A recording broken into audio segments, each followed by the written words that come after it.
topic here is verbs with two objects. What we can also call a double object verbs.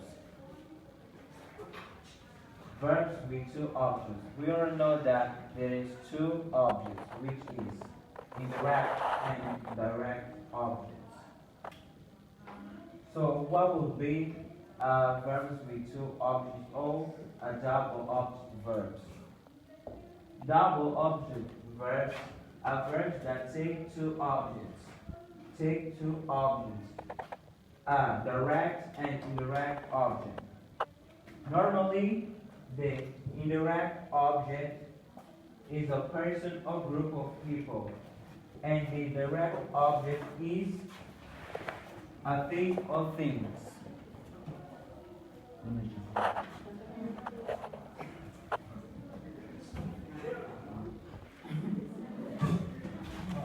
Ei, silêncio, cala a boca, liga a professora ali. Ei, eu dizia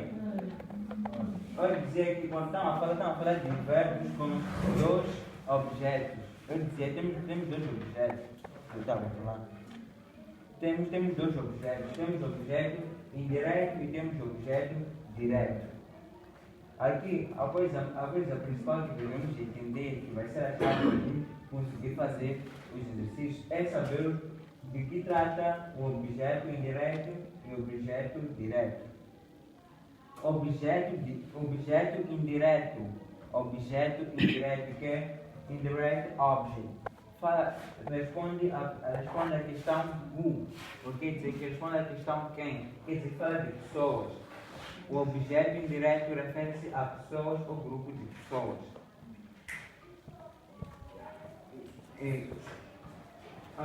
O objeto indireto refere-se a grupo de pessoas ou pessoas. O objeto direto trata-se por...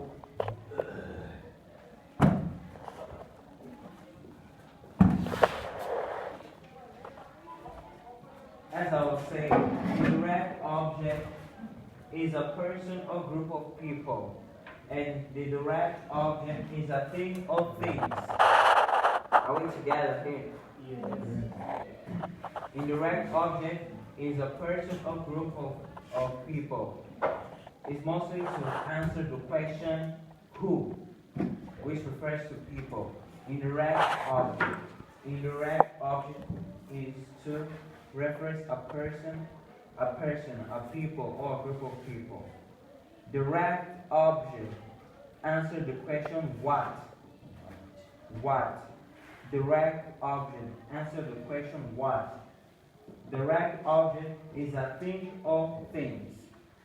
That's one of the most important things we should know here. So we come to so here we got the structure. As I was saying right in the beginning, that verbs with two objects is nothing less than have two objects in the sentence. We obviously have learned since the beginning and in English sentence that the phrase or sentence is formed by a subject plus a verb plus an object.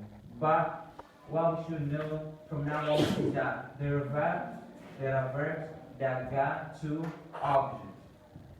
Here is a normal sentence. This sentence doesn't have two objects. This sentence doesn't have a two object. It only has one object. As you can see, subject, he, I, subject, I, verb, pick up, object, the piece. Can you tell me what kind of object is it? We all know what is piece. Piece of chalk. Yeah. Piece of chalk. So can you tell me what kind of object is this? What? Exactly. We got here a direct object because it answers the question what. Here we are on a thing, pieces, things. So this is how we have learned to formulate a sentence.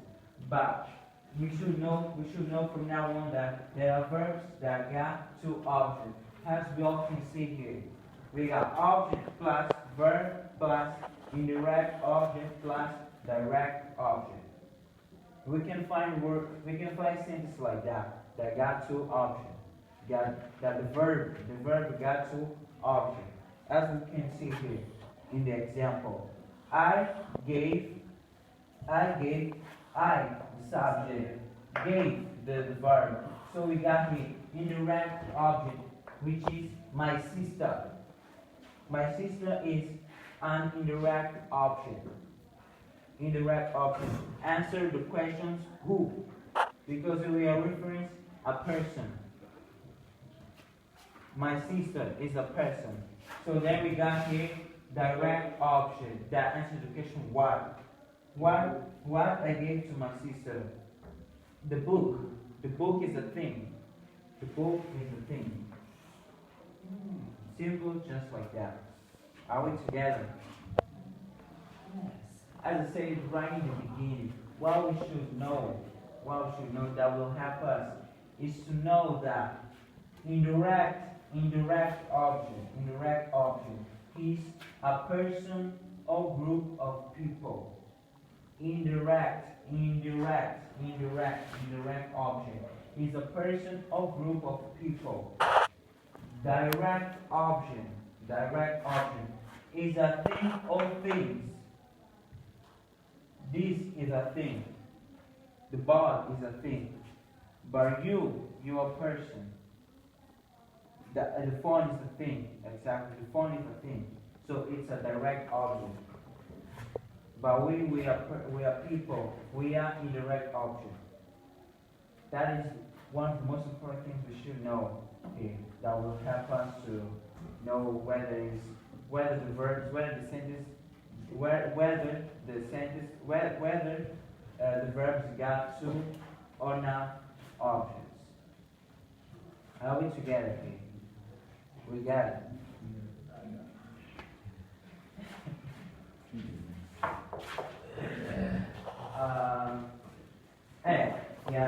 We got the structure here. What we should know is that it can be changed. It can be changed. The objects, they can be exchanged. They can be changed. They can be dispossessed. We can change the position. As we all can see in this structure, we got subject, we got verb. We start here after the verb. We start here with indirect object, and then we got direct object right after. But now in this structure we got verb plus we got subject plus verb. But here we start with direct object, and then we got in the last indirect object. Are we all able to see the difference here? In this structure, we start with indirect object, and here we start with direct object. So, in this sentence, in the example, using this structure, we got, I gave my sister the book. So look now how it will sound. According to this structure, we got subject, we got verb, we got direct object, we got indirect object. So let's see. We got subject I, verb gave, we got direct object. So here comes the book, and then we got indirect object. We got to my sister.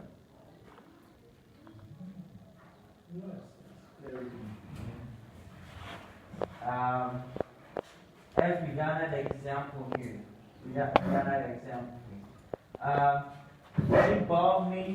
She bought me a watch. She bought me a watch. We don't know what is a watch, a wrist watch. What you got in his arm? A watch. She bought me a watch. She bought me a watch. Can someone here in the class indicate the structure of this sentence? Indicate which one is the second one or the first one? can someone here tell me or indicate the structure of this sentence? We got the sentence, we can all see the sentence. So I want you to indicate the structure. We got the sentence here. So I want you to tell me if this sentence follows or goes according to this structure or this one. First one, let's see. We got she. We got subject. Verb. We got both. We got indirect object. We got me. We got direct object of watch. It's correct. Well done. Simple like that.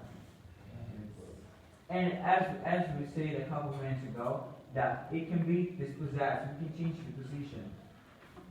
So changing this off, it will sound like this. Changing. It will sound like this. She bought it for me. She bought it for me. She bought it for me. So another thing that I want you to pay attention is the preposition.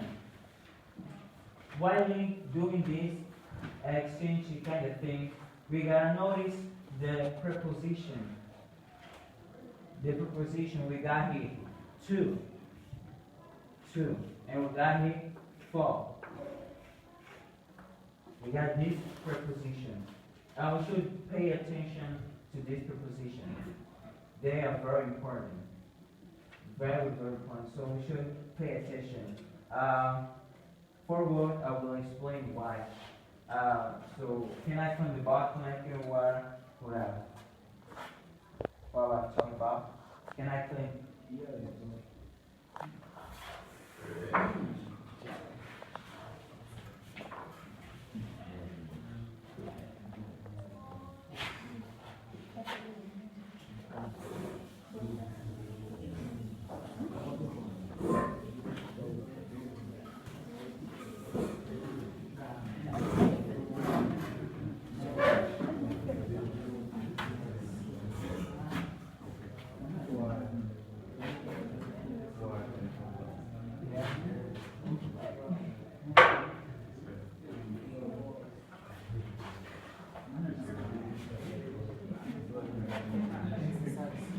No, it's not.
Quem vai sofrer no vosso grupo é Enéas.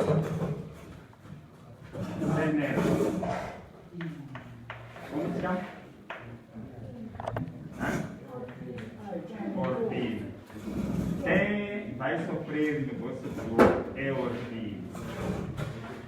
Brinque mais e pronto, iria mais cuidado.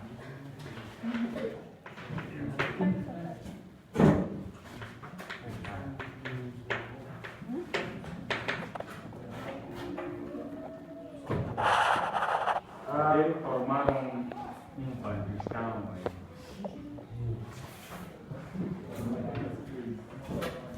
I'm sorry. No problem. As I was saying, we were talking about these two prepositions.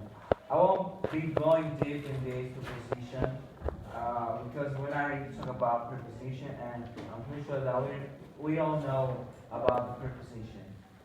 So as I said before, I won't be going deep. I won't be saying everything about the preposition because we don't know the function of the preposition, which is to connect the words. It comes before a word.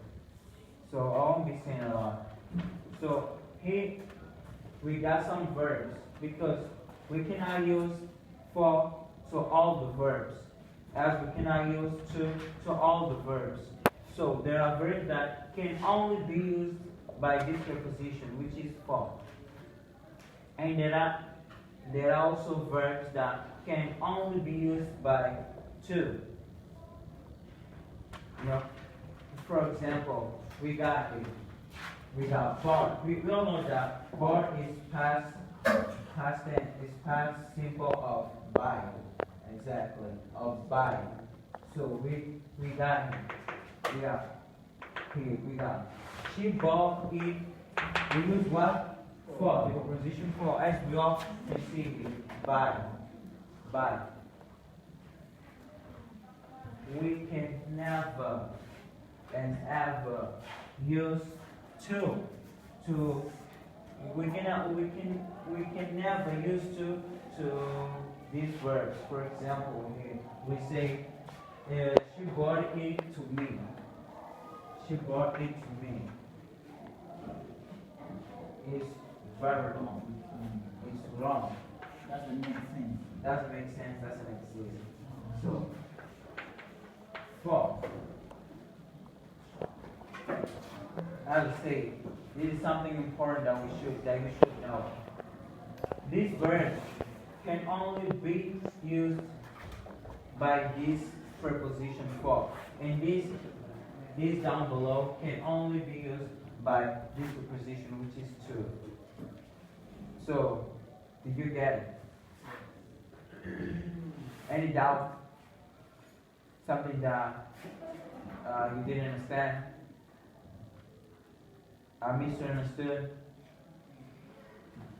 Can we go to the exercise? Say something.